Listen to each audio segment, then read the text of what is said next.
3, 2, 1.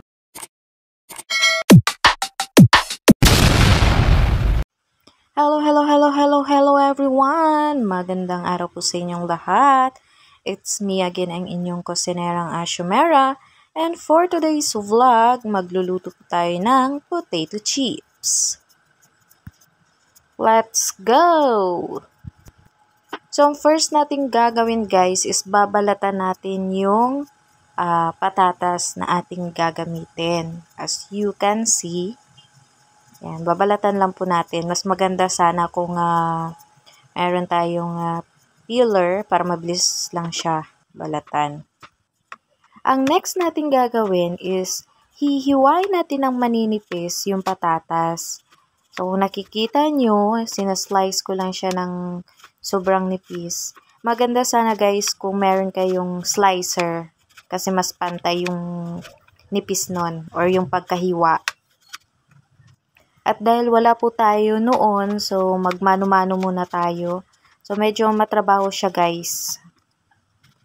And ayan, naubos na nating slice yung patatas. So next nating gagawin, ibababad natin yung patatas sa tubig na may asin para lumambot siya. So ibabad muna natin dyan ng at least 10 to 20 minutes. After kung maibabad yung patatas sa tubig na may asin, i-drain natin siya, tapos i-dry natin yung potato, yung ating patatas na paper towel.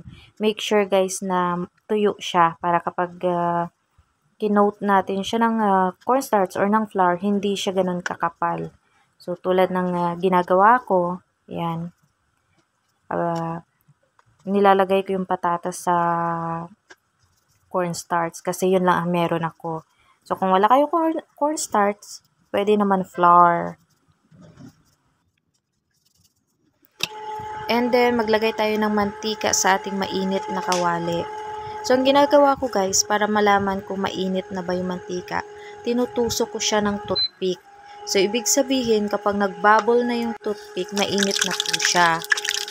And then, ilalagay natin yung ating coated patatas dun sa mantika. So, ako, kung napapansin nyo, iniipit ko yung patatas kasi gusto ko magkaroon siya ng shape. So, kayo, bahala kayo kung anong gusto nyo. Pwede nyo siyang idiretso or gusto nyo nakatagilid. So, ako gusto ko kasi magkakaroon siya ng iba-ibang shape. Yung parang di ba nakikita mo sa sa mga chips, sa potato chips, hindi siya pantay or hindi siya flat. Ayan guys, i-deep fry lang natin yung patatas sa mainit na mantika. Mas maganda sana guys kung marami yung mantika, yung bang nakalubog talaga yung patatas. Kasi crunchy talaga siya guys. I-deep fry lang natin yung patatas until mag-golden brown. So, kapag na-golden brown na siya guys, pwede na natin tanggalin sa mantika para hindi siya masunog. By the way, yung aking apoy is nasa low heat lang siya. Kailangan mahinang-mahina kasi mabilis lang talaga siya masunog dahil nga manipis yung ating patatas.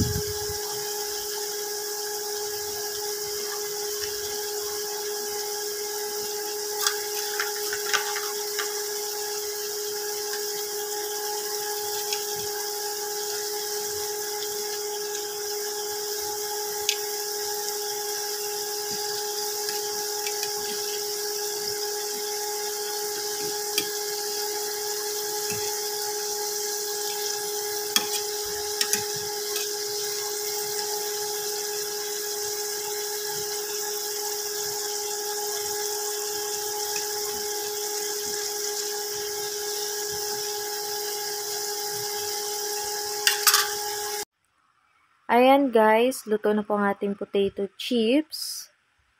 So, tara na guys, let's eat! Happy eating everyone! Hanggang sa susunod po nating pagkikita. Thank you for watching. Don't forget to like, share, and subscribe.